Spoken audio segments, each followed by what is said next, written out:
when I want my business to grow, I do not work on the business, I work on me. How do you balance doing the deeper inner work with the action that has to happen in order for these things to come to life? When you get the action, the time is now. Hold on. Wait a minute. Hold on. I wasn't ready for that. I came here to f shit up. Respectfully. Respectfully. Those couple months where I did just go so hard on the inner work, I credit to my entire success. If people could truly learn how to do that, I think they would be unstoppable. Whenever I have one of these leaps, like, that girl's dead. That's what it feels like, though. On the other side of this quantum leap experience, you're questioning yourself. Do I really want to do this? It's fine. We're fine. Everything's fine. You prepared your nervous system for massive expansion. That doesn't necessarily mean that the people in your life were ready for it. I was like, Mom, I'm going to be rich and famous soon, so I need you to prepare your nervous system for that. Anything's possible. I really had to just get out of my own way.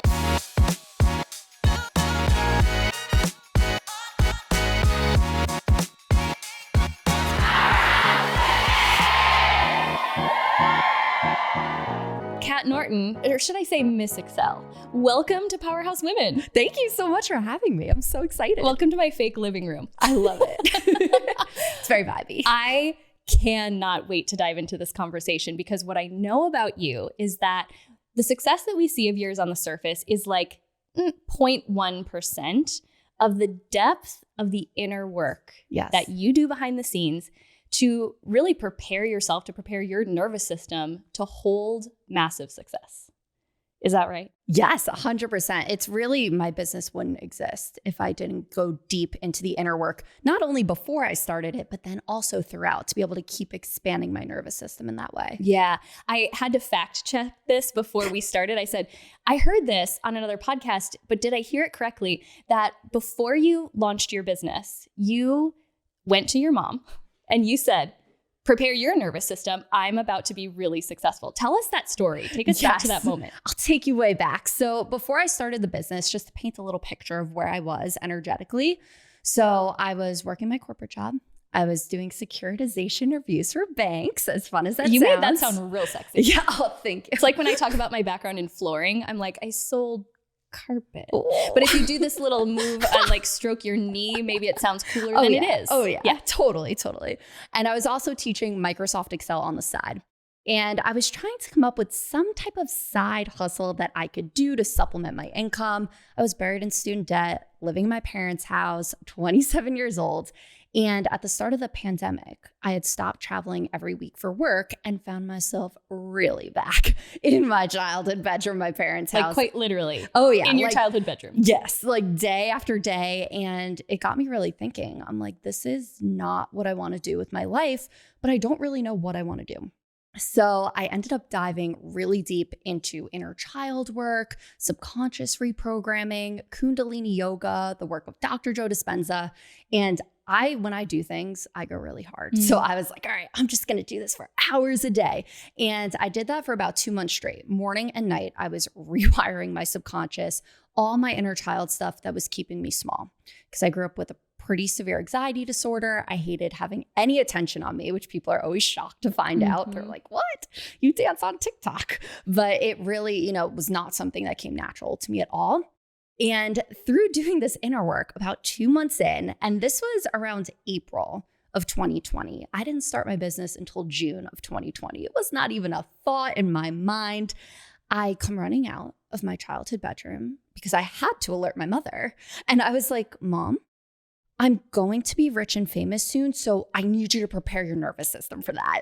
And she just was like, what? She was like, Kathleen, go clean your room. Okay, But intuitively, like every cell in my body knew that something massive was coming. I just didn't know what. But it was, I still look back and can't even believe this happened. But the pull was so strong. Like I was so convinced that, I was no longer going to be living in my parents' house, buried in student debt, working a 9 to 5. I was like, something huge is about to happen. And then that's what really ended up sparking, a few weeks later, I got the hit for Miss Excel. Which, okay, there's so much I want to unpack here because what you're basically describing, the ability to have that level of certainty in something that hasn't happened yet, is actually the key to success. Yes. Can you talk about that? Unpack that for someone who's maybe just hearing this and thinking either, number one, this person sounds crazy, which that might be something people would think if they aren't in this world, if they don't understand the laws of quantum physics and how all this works. But number one, speak to the importance of having that level of certainty, but then how you actually cultivated it. Like, what were some of the steps you did to cultivate it? 100%. And I mean, with the certainty, it really for me just came down to, I know that I feel comfortable taking this bet on me and that I will not give up. And I have 100% certainty that if I know I'm not giving up, whatever I'm trying to do will work eventually, as long as I don't give up on me. So I always kind of had that in the back of my head. And really through reprogramming my limiting beliefs about myself, I started getting to this point where I was like, wow, I could do anything. And then I was like, okay, what do I actually want to do? And in doing that inner child work and reprogramming all these limiting beliefs that were standing in my way, I was getting to this point where I was like, okay, you know, if I could do anything, what is that going to be? What are we going to do? And then I wrote down on a piece of paper all the things I like to do. I was like, well, you know, I like Excel. I like to help people. And I like to dance. And I'm like looking at this piece of paper like, oh, how would I combine that into something where I could quit my day job one day, you know? And that's really where the initial seeds started getting planted. But I really had to just get out of my own way. Yeah. And that was a big part of it. Like if you're on the fence and if you're like, you know, okay, I feel like there's something bigger for me, but I just don't know what, or, you know, that sounds crazy, like fully believing that I could be doing this right now, that's where I would challenge you to look at any of those beliefs that are causing those thoughts.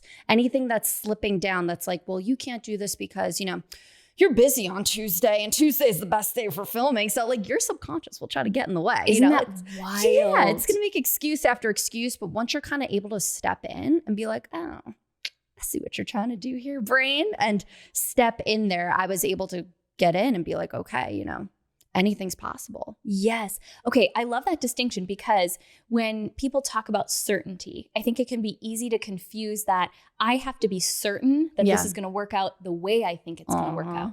I want to come back to just the idea of surrender and how that plays in, but I want to keep going on this theme of reprogramming the limiting beliefs. Yeah. Because if people could truly learn how to do that, I think they would be unstoppable, truly 100%. Unstoppable. What level have you gone to do this reprogramming process? Because I think it sounds, we can hear reprogram limiting beliefs, maybe read one book and think that we're done. Yeah.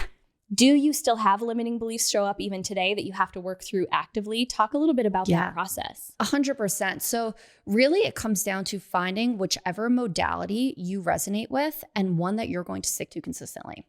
And, you know, the three things that worked really well for me was Dr. Joe Dispenza's work and Kundalini yoga, which is the yoga of awareness. So that helps really keep me into a spot where I'm like aware of what my limiting beliefs are, because that's a big part of the process. A lot of people don't even realize what their limiting beliefs are. Yes. They're just like, I am the way I am. I'm an anxious person.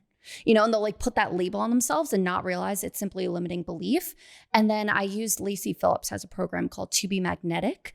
And that was a really awesome structured way. I'm a Capricorn. I like a little structure. Really? When's your birthday? I know that. January 17th. Oh, December 27th. Oh my gosh. Look, I love no it. wonder we connect. Yeah, you get me. You get me. So I'm like, yo, I want like a structured way. I want a schedule. Like I want to know, you know, how am I getting from point A to point B? Because I feel like that's something, you know, in the spiritual world, it can seem a little, you know, gray area, a little woo-woo. It's not always is it a direct path. Like, hey, do X, Y, and Z and you're going to get here. Where the way that Lacey Phillips really boiled this down, it was a nice way for my Capricorn mind to be like, okay, you know, every day I literally made a calendar and twice a day I was going in for, you know, 20 to 30 minutes. I would put the headphones on, it's binaural noises, and I would get into, you know, theta state. And I would have these different memories from my childhood pop in. And in that moment, I would go in and reprogram them by envisioning another way those memories could have happened. Yeah. And one of the big things there is like, at first I'm like, is this weird? Am I just like telling myself lies? But then I was talking to my mom one day, and very interesting, doing subconscious reprogramming of your childhood in the house with your parents. While you're in your childhood in your childhood bedroom. And I remember telling my mom, I'm like, well, yeah, you know, in preschool, I was just crying every day. And she was like, no, you weren't. And I was like, what? She was like, that was like 2 days. But the traumatizing part was the 2 days I was crying in the corner with my teddy bear. That was the only part I remembered. And you were playing it on a loop, thinking it was this persistent feeling. So in that moment, when I was going back into that memory, I would choose to think about it in the other way where I was thriving and doing great. And that's helped neutralize the electromagnetic charge of that memory. So it was no longer going in and holding me back and looping it in, because I actually, through that inner child work, went on this rabbit hole and kind of figured out how I ended up on my life path now. And it started within my kindergarten yearbook. I wrote that I wanted to be a rock star. And I don't think it was as much about the singing. I think it was more so I wanted to be the one on the stage. Like inner child me before the conditioning was like, yo girl, like you're going on the stage. And about a year later, I was singing with a toy microphone in my living room in front of my mom and dad. And they were like, Kathleen, you know, I mean, listen, your girl does not have the vocal cords of Beyonce, but they're like, listen, they're like, listen, you're great at a lot of things, but you really can't sing.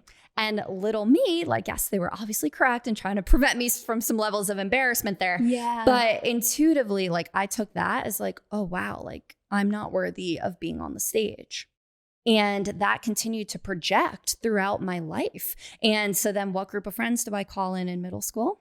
The drama cadets, further reaffirming that all my friends are always on the stage and I'm always the one in the audience. Then it progresses. I no longer want to have birthday parties. I don't want any attention on me. My social anxiety is off the charts. I missed like a year of school because I literally like couldn't sit in the room.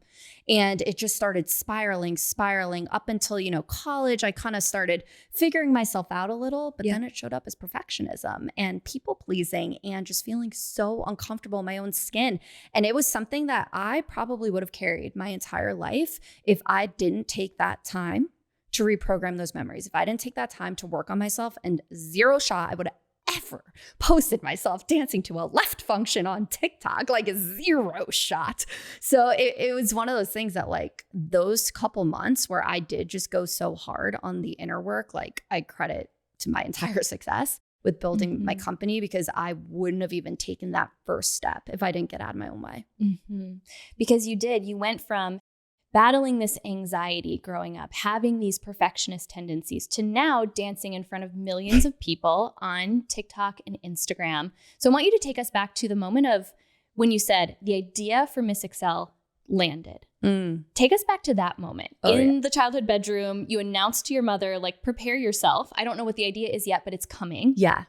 What was the sequence of events that happened after that? Yeah. So this is one of my favorite stories to tell, because I look back on it and it was just so wild how everything happened in this order. So fast forward, it's June, probably like 3rd or 4th of 2020. And I'm on the phone with one of my best friends, Anna. She is a projector in human design. She's always a big visionary for me.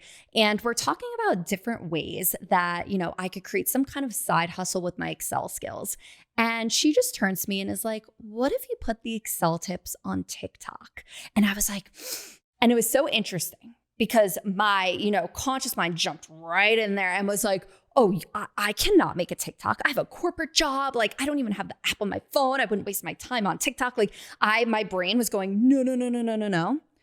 But at the same moment, I had this lightning bolt where I saw myself dancing with an Excel screen above my head. So it was like so crazy. Yeah, like intuitively, I saw me doing it, but then everything in me was like, you cannot do that.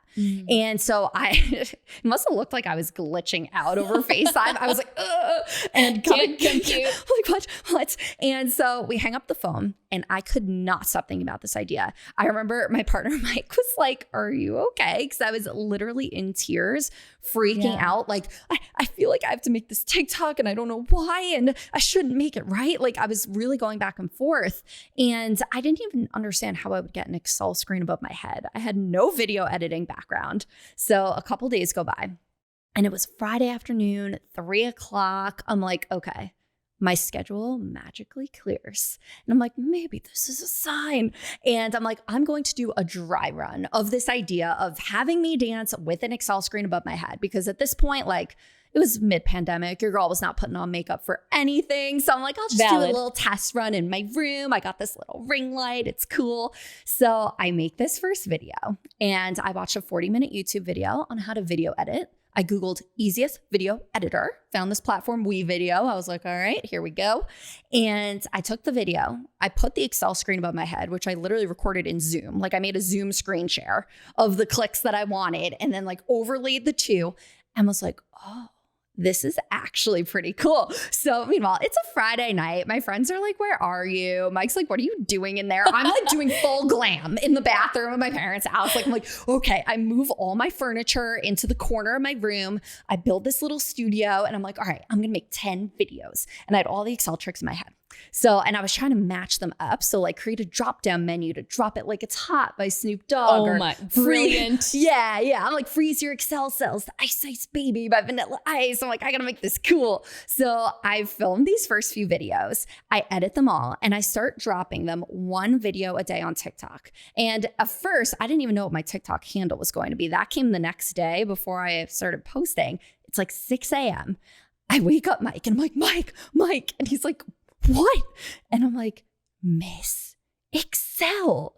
And he's like, what? And I'm like, it's Miss Excel. And I like ran up TikTok. I had just downloaded the app on my phone and I was looking around. I'm like, no one's posting Excel tricks on TikTok. So I'm like, either people don't like Excel on TikTok or I just thought of something big because no one was doing it. And I look up the handles available. I'm like, okay, I'm going to grab this. So June 7th, I start posting one video a day.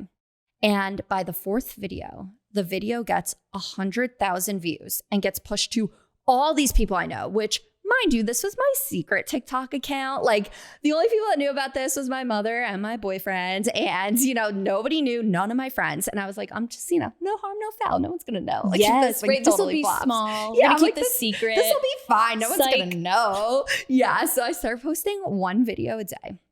Fourth video ends up getting 100,000 views. It was to that DMX song, X Gonna Give It To You to the X. I mean, obviously, that's what it would be. So it was so good. And so that video ends up getting 100,000 views. It gets pushed to all my coworkers. I'm like sweating. I'm like, oh my gosh. They're like, what is this? I'm like, don't worry about it. It's fine. It's just my TikTok. And by the sixth video, the video gets pushed to the CEO of an IT company. And he comments on my video being like, hey, I love your teaching style. Can I hire you to make G Suite training videos for students, parents, and teachers? Because this is when all the schools were starting to go digital and with the pandemic. So, clearly I'm a Microsoft gal, but I was like, the products are similar. I'll try to learn this too. So I end up getting a side hustle by day 6. And I remember him asking me what my hourly rate was. And I was like, my hourly rate? I was like, I don't have an hourly rate. I'm like a salaried employee at my day job. I didn't negotiate anything, So I was like, all right, the highest number I could possibly ask for, and like I'll negotiate the halfway down. I was like $100 an hour, which for me at the time, I was like, that would be mind-blowing, right? Like that would be crazy. And I'm expecting, I'm like, all right, she'll probably drop me to 50 and we'll be okay. And he just was like, okay, 100 an hour. I'll send you the laptop. And I was like, did you just faint right in your chair? I was freaking out. And it was so crazy because I remember I wrote down a piece of paper. My side hustle makes me $5,000 per month because in my head, I was manifesting a house on Long Island. And I was like, $5,000 a month would cover our future mortgage. I was like, Mike, wouldn't that be crazy? And so I literally wrote that down. And then 2 days later, like I ran the math, I ran the numbers, and it was going to bring me $5,000 a month. And I was like, oh my gosh, this is happening. And then, within 3 weeks, I just kept silently just posting these TikTok videos. And then that was when my first video went viral.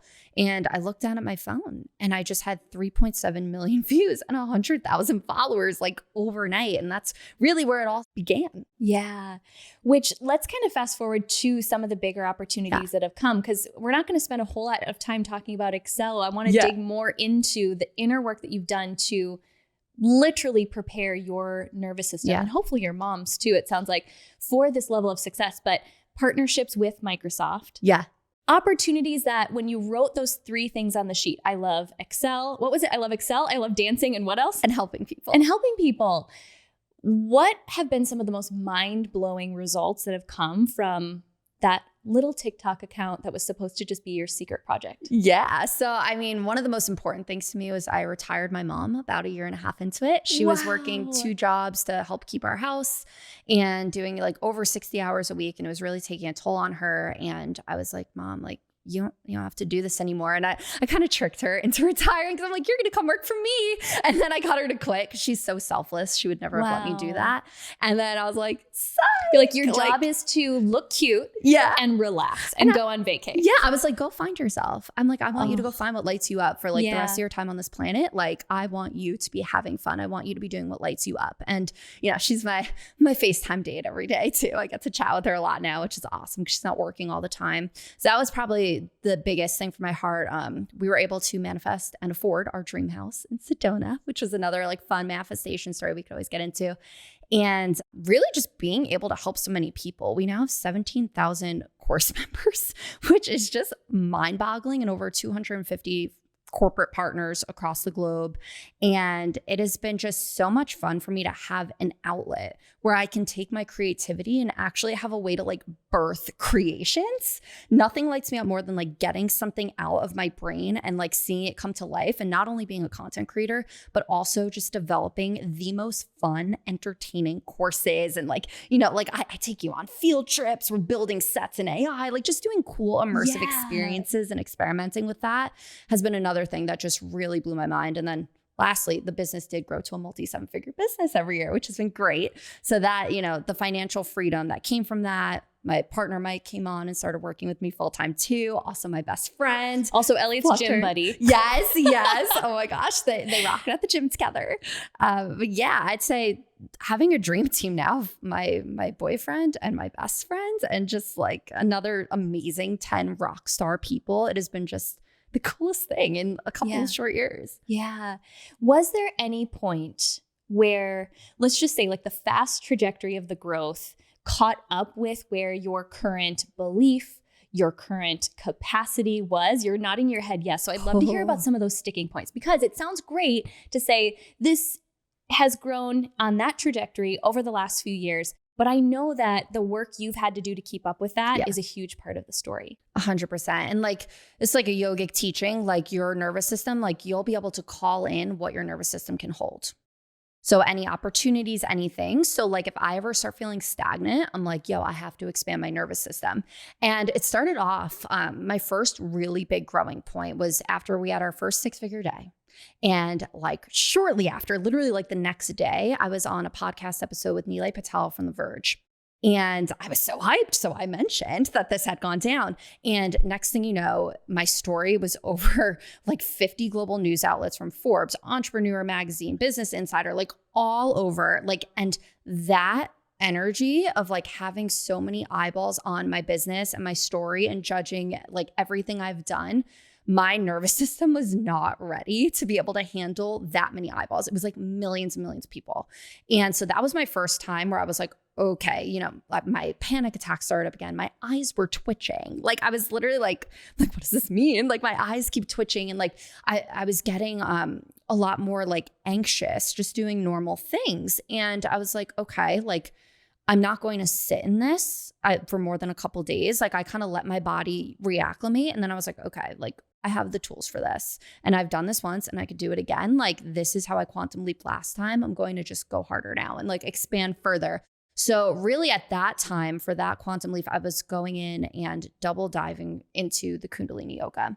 So I was going on retreats with my teachers. I was really working because there are a lot of meditations in Kundalini yoga that expand your nervous system specifically for that. So I was digging into that stuff. I was digging deeper into Dr. Joe Dispenza's work, which we've both been on those retreats. A love for Dr. Joe. Yes, love Dr. Joe. And just really doubling down there and figuring out, and then asking myself those tough questions too. Like, what are you so scared of? And then I realized I haven't really talked about this before, but like my next big quantum leap was in the public speaking space, because intuitively I've seen myself on a stage, but I was doing everything virtual. Like, obviously it's easier to do things virtually behind the snes. I run events. Different level of exposure. Yeah. I run events with like thousands of people online, and, I'm in my pajama pants and all is cool. But I was like, my biggest fear was public speaking growing up. Like, what would happen if I just put myself on that stage and try to quantum leap myself right now? And so the next big like turning point for me was I manifested it. Pretty much everything in my business had been inbound leads, right? So from press opportunities, podcast opportunities, corporate clients, customers. Everything was really flowing. And so I just set the intention. I was like, I want to go bigger. I want to push myself, like maybe, a small speaking gig, something, it'll be fine. And I got a message from Mike Seltzner from Social Media Marketing World and was like, hey, I would love for you to speak at the event. And at this point, I'm like looking up the event. I'm like, oh, wow. It's like 2,000 people. Like that's a pretty big jump. And then I find out later, they're like, oh yeah, you're the keynote. And I was like, my first speaking engagement. It's fine. We're fine. Everything's fine. But I was like, I sat with myself. I'm like, do I try to get out of this? I don't know. And I was like, no, you take the bet on you. I was like, we do not back down on ourselves. I was giving myself like a strong pep talk in that moment. But that was one of those like sticky points where I was like, my nervous system isn't quite ready for this, but I will work on myself to get it there. And so I practiced that speech. 45-minute talk every single day for like 3 weeks leading up to it. And of course, like I had to come out dancing. And if you come out dancing, you can easily get out of breath. You don't think about that. Yeah. Every time I enter a stage and I'm like, wait, I didn't factor in so then I usually turn it to the audience and I give them a moment to share with each other so I can catch my breath. Genius play. It's genius play. You don't think about it. If you're going to dance onto stage, you're going to be a little short of breath. Yeah. So I was practicing dancing to J-Lo. I'm like coming out, that song Get Right. I'm like, okay. Obviously. I'm like practicing my walkout every day. And that was hands down. Like I still have not watched it back, to be honest with you, to this day, because I know I need to watch it. Everyone said it was amazing. But for me, it was the hands down, like scariest thing I've done in a really, really long time. And that was another one of those sticking points for me where a lot of doors opened up after I pushed myself to that next level. And even though I was so scared, like I'm very good at hiding if I'm nervous. Like usually no one can ever tell. But it was very intense for me. Like those scenes where you see like a spelling bee in a movie where all of a sudden the lights hit you on the stage and you can't see a thing. Like that was my experience. And in the practice, we did a little like prep one the day before. I jumped on the stage. I was in my outfit. I was in like a red jumpsuit. I'm like, oh my God, babe, like this is going to be so fine. So easy. I'm meant for this. I'm living on this stage. And then the day they didn't have the lights on. And the day of, I get up there and I cannot see a thing. I'm out of breath dancing to J-Lo, but luckily I'd practiced so many times that like it just flowed through my body. It went amazing. But I got off that stage and was like, whoa, like, is this my life path?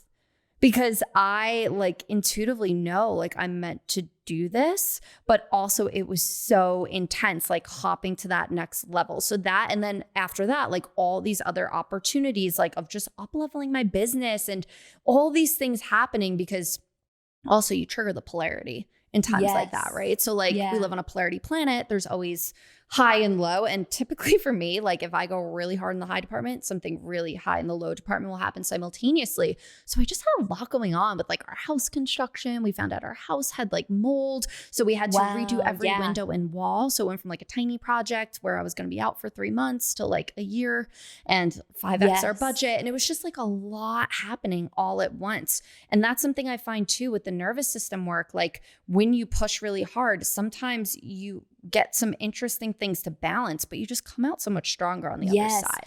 Okay, I'm going to pause you there because this is huge. What you're speaking to is when you get these dream opportunities, number one, there is like an integration period. So I want to speak to that, but then I want to also talk about how I think when you talked about like the harder things, the challenges that sometimes match the level of the height of this high you just had, that's often where people can start to be like, is this a sign that I'm not meant to? How do you interpret, like when all that stuff started to happen on the other side of this quantum leap experience, you're questioning yourself, do I really want to do this? What was that integration period like? 100%. And I mean, really with that, it's reframing, because I mean, that's a very valid point. Like you might be like, is this a sign I shouldn't do it? But typically I'll look at it and I just kind of know from like the yogic teachings on polarity that like typically when I take a huge step, my nervous system can also handle the other side of that polarity as well. And sometimes those things come through. And in those moments, it's really a matter of acting from the neutral mind. So money is energy. I'm like, okay, we 5x'd our budget, like I will just make more money. Like I was like, I will just call in more opportunities because, and then obviously like since, that happened, more opportunities ended up flowing through. So it's really a matter of going in and reflecting on when and if a negative or just more intense experience does come through. Were you able to handle it? And the answer is yes. And that's where I'm like, okay, like it was just my nervous system stretching and, getting used to this new level that I've created for myself. Mm-hmm. You've no idea. This is maybe the most powerful podcast I've ever done. Oh, especially speaking directly to some of the things I've been feeling this year, Yeah. some of the things I know our community is feeling. And with this being like the start of a new year, I think there's so many of us who are on fire for these huge goals we have. Yeah. So something I want you to speak to, thinking back to that period of time you spent prepping for the idea that you didn't even know what it was yet. And then you had the moment where the idea was there and there was action to take. What's your advice to someone who wants to really know, do I take action first or do I spend 5 or 6 months prepping my nervous system, which often can be where we go to hide, we meaning me. But do you see my question? Oh, yeah. Is how do you balance doing the deeper inner work with the action that has to happen in order for these things to come to life? When you get the action, the time is now. Ooh. If you know the action. Wait a minute. Hold on. I wasn't ready for that. Say that one more time. When you get the action, the time is now. Ooh. Okay. What if you wait too long? You're never too late. Okay. So basically the way I view it is like, if you don't have the clarity yet on what the action is, keep going on the inner work. And then once you get the hit, that's your intuition. And that is where we listen.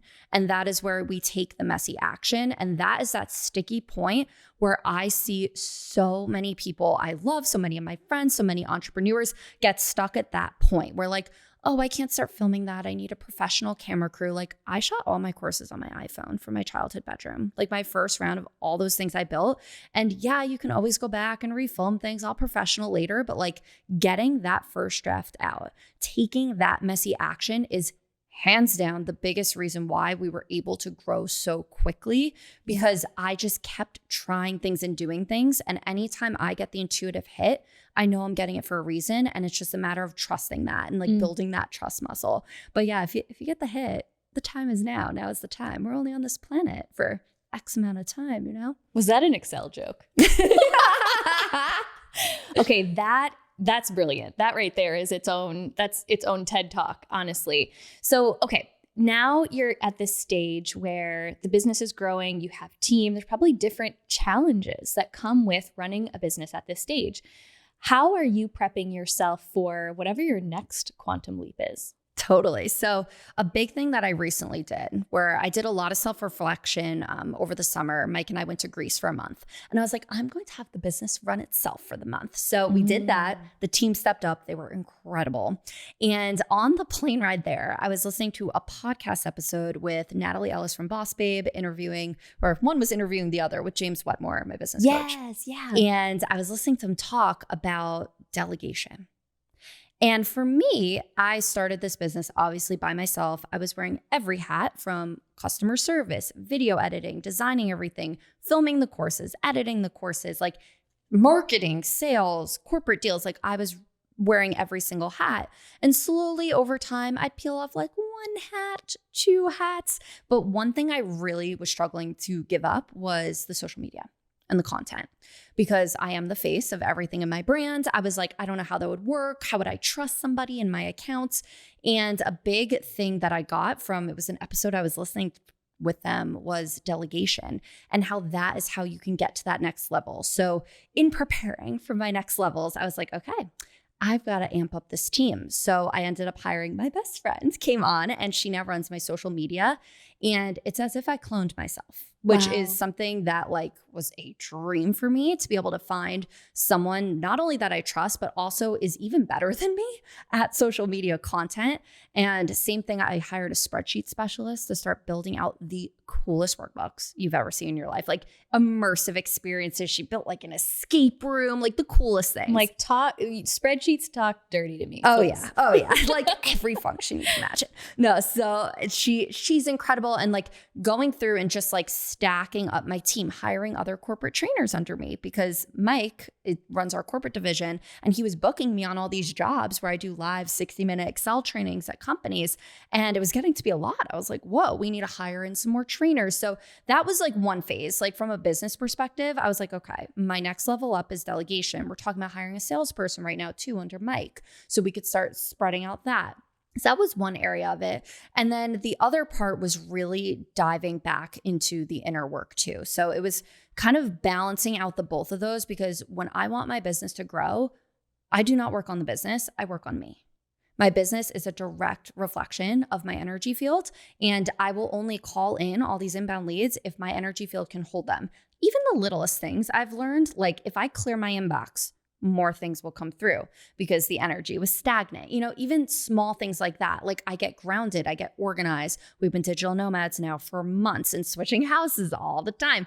But if I'm living in light chaos with suitcases everywhere, things won't come in because it'll recognize my energy field is a little, I don't know the word, a little chaotic. So I was like, okay, I need to keep doing things to get grounded, get back in my body. I went to a Joe Dispenza event. That was one of my really big quantum leaps where I was having panic attacks again earlier this year because my body remembered the feeling of doing that keynote. And it was interesting, like somatically, like I went to do one of my trainings and no one notices. I'm so good at hiding this stuff, but my body was in fight or flight. Yes. And it's exhausting to give a presentation when you are in fight or flight.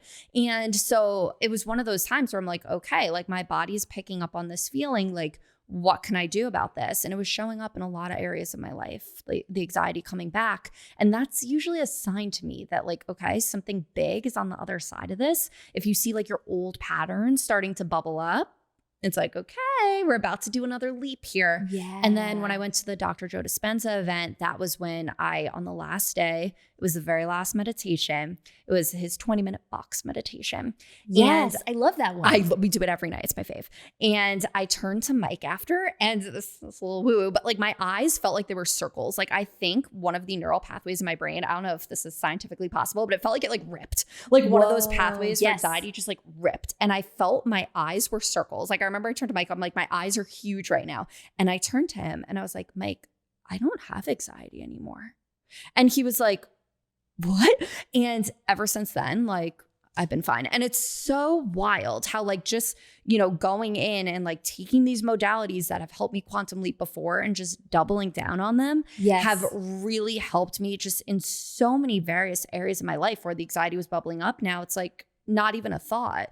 And for him, it was so amazing because like Mike has just seen me, struggling with this and he's like, what do I do?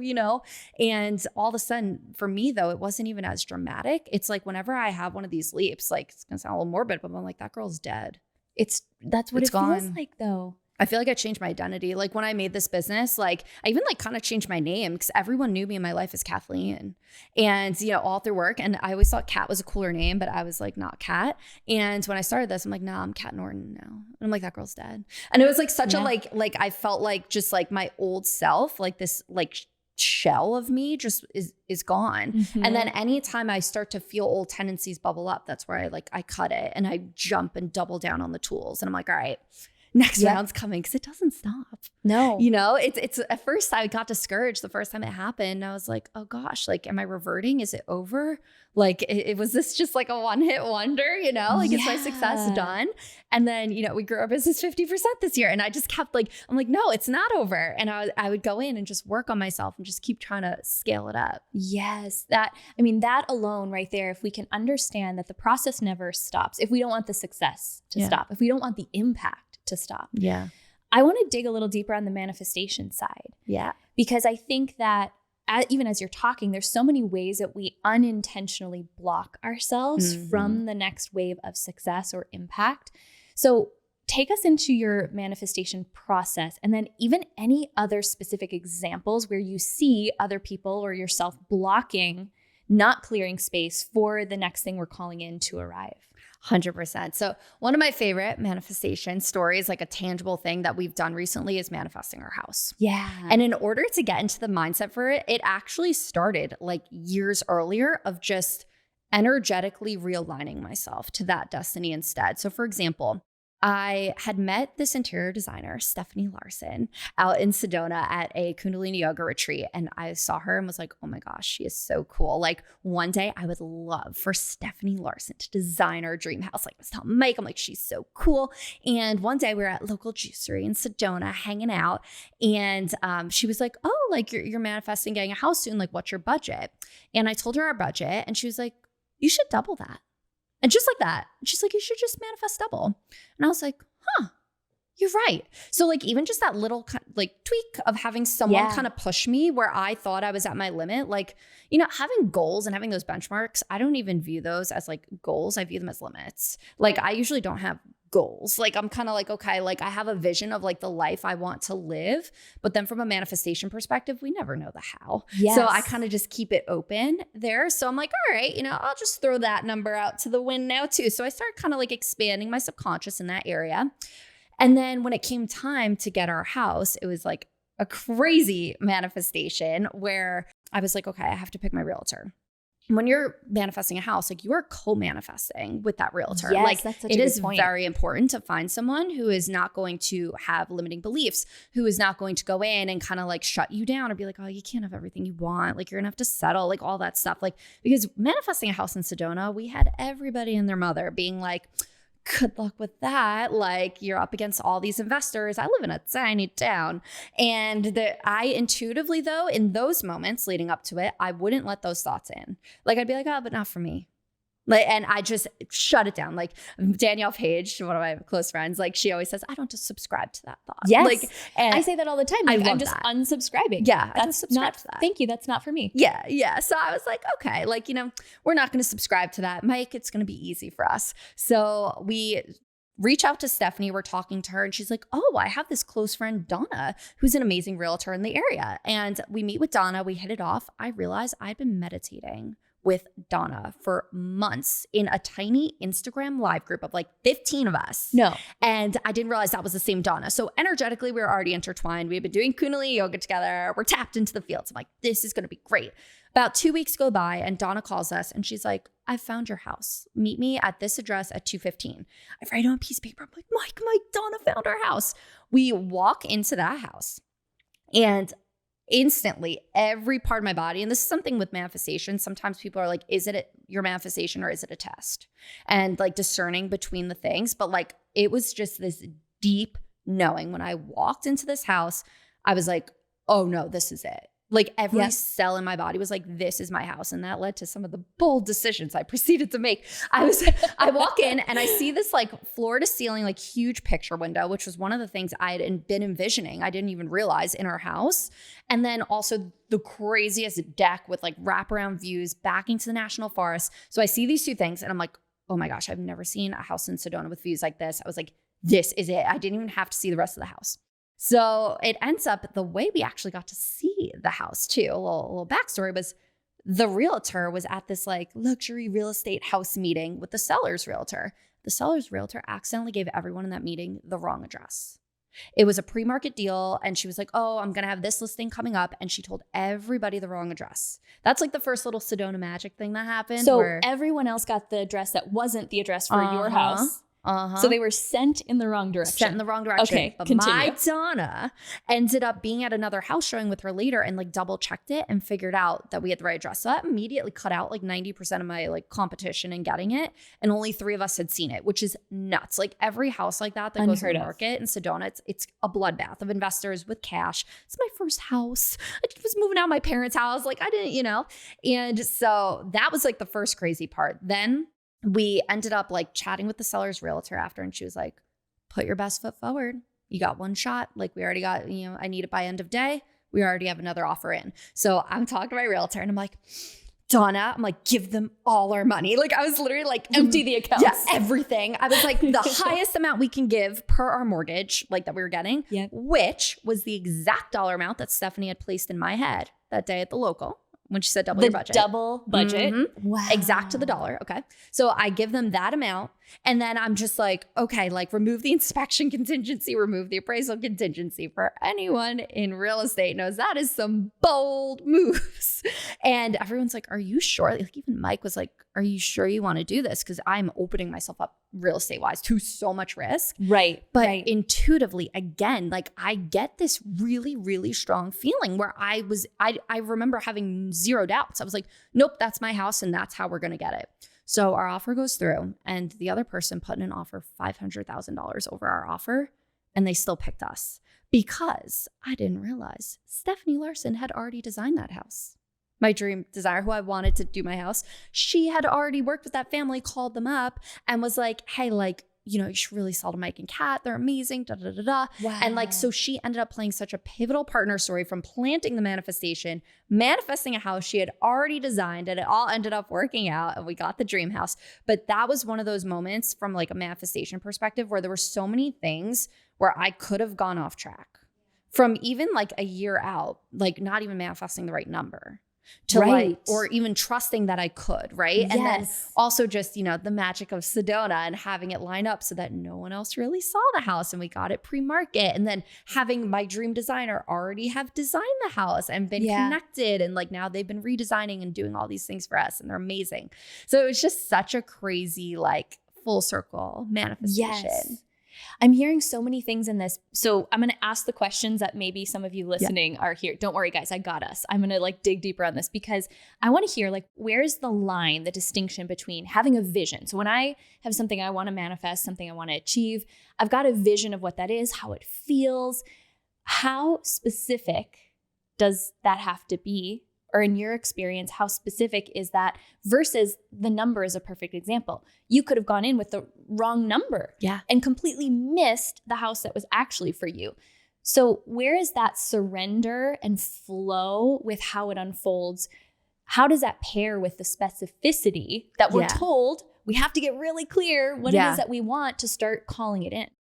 I focus on two things. One is the feeling. So a lot of it is feelings based. Like if it's not something as specific as like the number that dropped in, for me, it's like feeling based and then following that intuition there. But then when it comes to things like the number, I trust signs. So for example, I didn't come up with that number. I was told by my expander, I was like, you should think about this number. And for me, I kind of viewed that as like, oh, that's interesting. Like I was like, this might be a sign to kind of expand the vision. It's anything that kind of pushes my vision into a broader place. If someone turned to me and was like, you really can't do that, you should actually have half your budget. True. Then like, I'd be like, nah, dog. Like the feeling I had about that was just like, oh, you know, that feels good for me. I'm gonna stretch that out a little bit. Because I also surround myself with people that are constantly pushing me and expanding me and all that type of stuff. So I think a big part of it is like, yes, sometimes it is fun to have those like super clear examples with specificity, like that one there. But I wasn't like tied to that number either. Like when I was looking at houses, I wasn't like, whoa, this isn't the exact amount of money. Like the house was listed for under the amount. But I just intuitively knew to go to my max because I had a feeling the other offer, it was 500,000 more. And we still were able to get it. So it was just like a crazy, like you also have to know like the universe will give you what's right for you. So I was like also just trusting like, I'm going to give this my all. And like, if that's my house, it will come to me. And just having that clarity on it too. Cause the best possible thing's always happening to us. So like whether it's that moment, or if you don't get something, or if you're kind of like, what? I thought that was it. Like I always kind of take a step back and be like, all right, everything's a blessing or a lesson. And this just might be my lesson right now. And the blessing is like right around that corner. Yes. Okay. So that was going to be my follow-up question is, how do you keep yourself connected to the vision and the certainty of it when things that seem like they're not the vision happening, whether that's in business or it could be with something like manifesting this house? How do you keep yourself energetically aligned to the vision that you're manifesting when everything on the exterior looks like it's not that? So biggest thing is trusting yourself and knowing that's going to happen. That's part one. But then something more tangible that I've been doing lately is that box meditation from Joe Dispenza, where essentially I go up into the quantum, I drop in what I'm intending to create. I create that electromagnetic field with my heart energy and I draw it in. And then I just know that it works. So then I also just have that unwavering certainty. Like quick little fun example at the Joe Dispenza retreat, something that I manifested just within an hour, which was just like such a funny little example. I really wanted a salt and pepper packet because I bought these hard-boiled eggs in my room and I was like, damn, like this would be better with a salt and pepper packet. And so we go down, we were doing like an outdoor walking meditation. We come back in, I'm like, ooh, I'll drop to the kitchen, see if I could grab one for my snack. And they're nowhere to be found. The kitchen's closed. I'm like, yeah, whatever. I go down for lunch. I'm eating lunch later. Forgot about my salt and pepper packet. I'm just eating lunch. And we sat down on like a random table in the lobby. It was like this empty table. We're sitting with a few people. And I pick up my plate after I eat. And there's just a salt and pepper packet stuck to the bottom of my plate. There were none in sight. I pulled my plate off a stack of plates. It was clearly not on the table when I sat down. I have no idea how it got there. But within an hour, I was like, oh. And I materialized this. And I went to my room. Magic and trick. I used it. Yeah. And I was like, oh, that's cool. And like, so like I have tons of examples of how I know it works. And if you're not that sure that this stuff works, that's where I would recommend like, okay, start small. Like start manifesting like something little just so you can kind of get that conscious mind on board. Or the way I did it before I manifest anything was I read the first 100 pages of Dr. Joe Dispenza's book, Breaking the Habit of Being Yourself. Yeah. And I'm a logical-minded girly, Excel. Same. And so I was like, think positive, good things will happen. That sounds great. But like my conscious brain was like, but what about this, plan A, B, C, D. And so I was like, all right, I have to get my conscious mind on board too. So seeing that science, because Dr. Joe backs it up. Yes. He backs it up. That was what had it click for me because I didn't realize that what I had been missing is I believed it. And even like logically, I could say, yes, I believe that's true. I know it's true.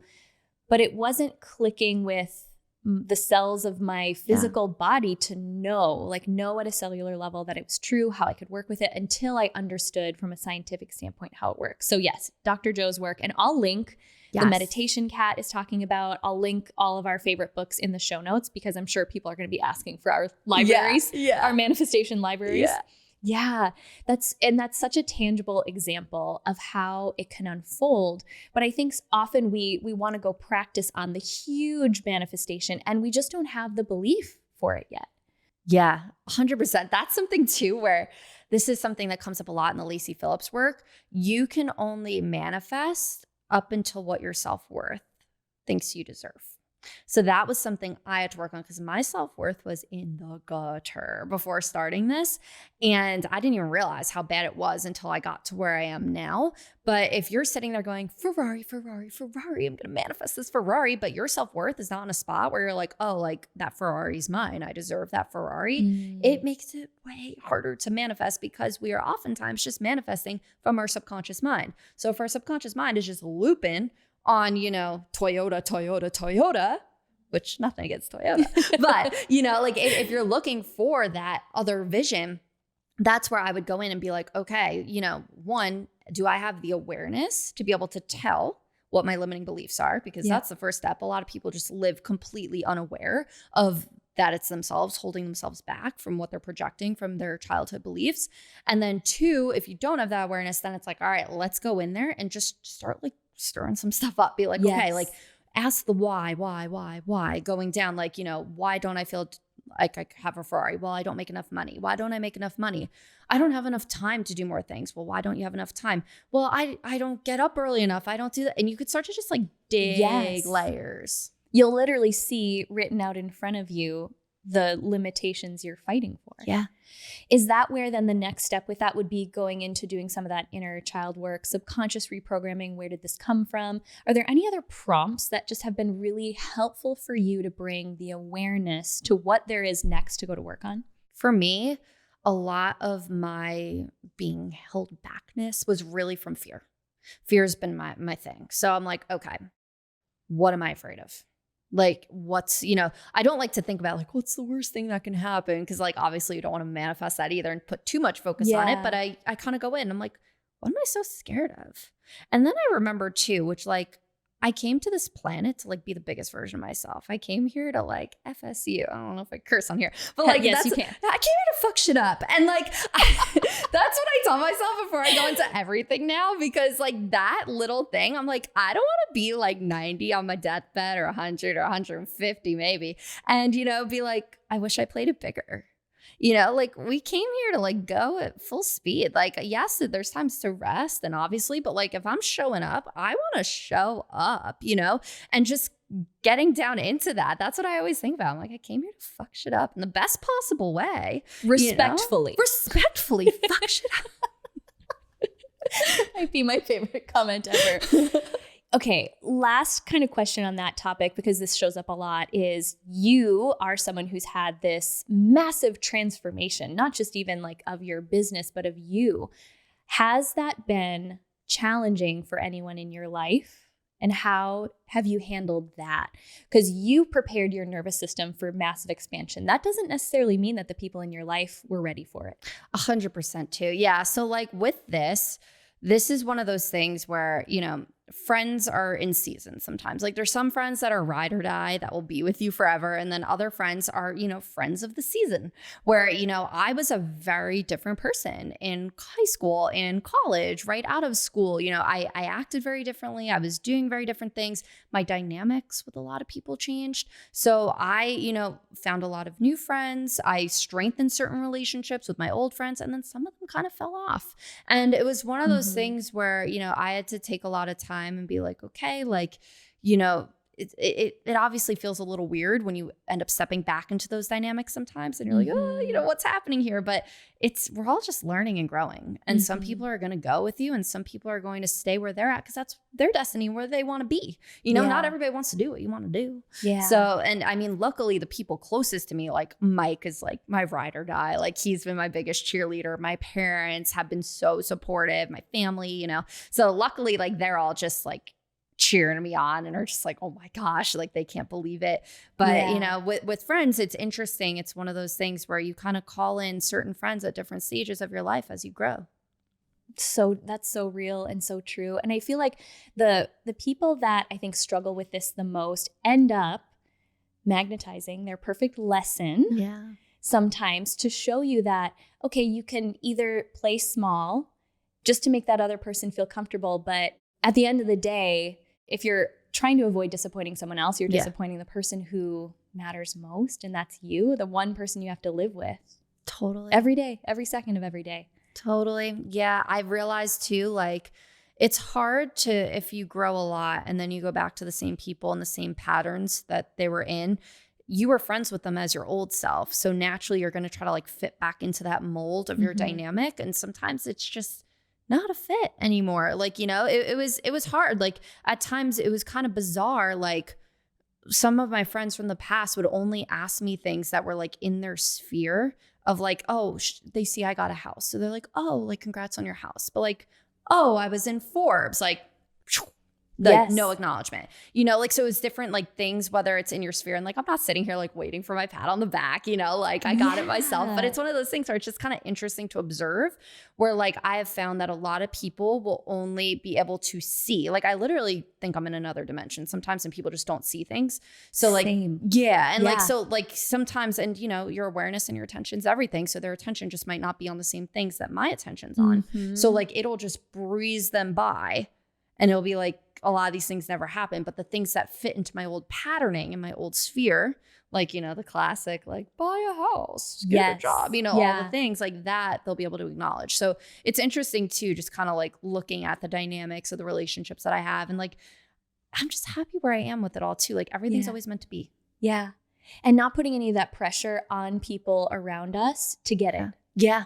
Really is so freeing. Yeah. It's really, like it's not their job to like the same things I like or, focus on the same things I focus on. Everybody's focused on themselves. So, and coming to realize that too, like even in friendships, like a lot of people, their number one thing, they're focused on their lives and their selves. And they might see what you're doing as like, okay, cool. But it seems so like weird to even ask about because they don't even know the questions to ask. Because they're like, I don't even know what they're doing. They're dancing on TikTok. Okay. Like that, especially when I first started, like some people like jumped out of the woodwork and then other people were like, cringe. Side eye. Yeah. Yeah. This whole conversation has been so good, so good for people who want to connect with you and see your fun content and really just follow along. Where is the best place for them to connect with you? Yes, I am Miss.Excel on Instagram and on TikTok, Kat Norton on LinkedIn if you're a LinkedIn person. And then, we're also on Twitter. Yeah, we're on pretty much everything nowadays. So it's Miss MISS Excel. You know, if you just want to go down this rabbit hole, just look up other podcasts that she's been on, because that's the place where you really go deep into all of the woo. Yes. My favorite thing. Okay, so last question, and you've had such an expansive couple of years. So for you, this is a question I always ask at the end, just to give our guests an opportunity to acknowledge themselves. Something I know I don't do enough, and it could be something really big, it could be small. We just call it a powerhouse moment. Anything big or small that right now you're just like, I want to acknowledge myself for that. Like, I was great, or I'm really proud of myself. What is the first powerhouse moment that comes to mind that you want to celebrate right now?